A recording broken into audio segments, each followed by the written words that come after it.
अगं हो हो हो, खरंच माझं सगळं मस्त चाललंय. म्हणजे सगळं कसं अगदी सॉर्टेड आहे. सकाळी उठायचं, आई बाबांना त्यांचा नाश्ता करून द्यायचा, मग एकदा का भावाची चिडचिड सुरू झाली की बरोबर बरोबर शाळेत जाताना वहिनी समोर येऊन उभी राहते. आणि तुला माहितीये का, माझ्या वहिनीच्या हाताला इतकी चव आहे ना की ती जे टोमणे मारते ते ऐकूनच वेगळं जेवावंसं वाटत नाही. आणि ते टोमणे ऐकूनच ढेकर पण येतो. असो, काय नाही. मग हे सगळं झालं ना की शाळेत जायचं. तिथल्या शाळेतल्या मुलांना एबीसीडी शिकवायची, पोएट्री शिकवायची. आणि कल्पना, तुला तुला एक गंमत सांगू का? त्या त्या शाळेतल्या मुलांना बघून ना मी एक गोष्ट शिकली. म्हणजे ती शाळेची मुलं जी स्वप्न बघतात ना, ती स्वप्न पूर्ण होण्याची आशाच धरत नाही. त्यामुळे त्यांना निवांत झोप लागते. आणि आपण मात्र झोपायलाच का बरलोय?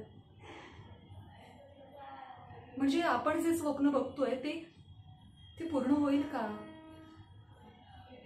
किंवा जर ते स्वप्न तुटलं आणि पुन्हा आपल्याला पडलंच नाही तर? म्हणून आपण झोपायलाच का बरतोय?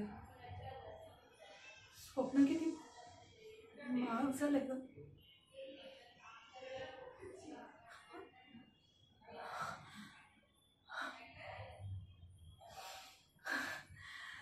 काही नाही अगं, काही नाही काही नाही. ओके मी बघ. अगं खरंच काही नाही. हे बघ, काहीच प्रॉब्लेम नाहीये. आणि तुला तर माहिती आहे की मी सगळं सहन करते. पण मला अजून त्या मुलींचं वाईट वाटतं की जे सहन नाही करू शकत. म्हणजे त्या हे स्वीकारू नाही शकत की आपल्याकडे पैसे नसल्यामुळे आपण आपल्याला हवं ते शिक्षण नाही घेऊ शकत आणि त्याच्यामुळे ते आत्महत्या करतात. कल्पना, मला अशा मुलींसाठी काहीतरी करायचंय. मला खूप मनापासून वाटतं.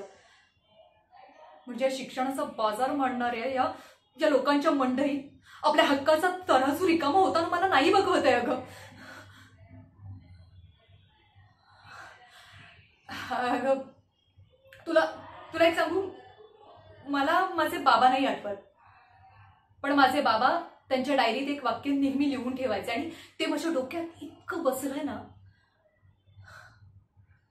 गुन्हेगारी करणाऱ्यांमुळे समाज नाही उद्ध्वस्त होत, तर समाज उद्ध्वस्त होतो आपल्यासारख्या केपेबल माणसं काहीच करत नाही म्हणून.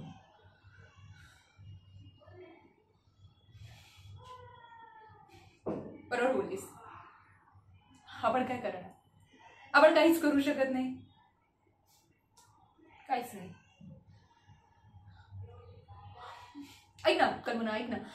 म्हणजे काय ना, मला खूप भूक लागली आहे आणि पुन्हा एकदा वडापाव घेऊन येशील प्लीज? ओके.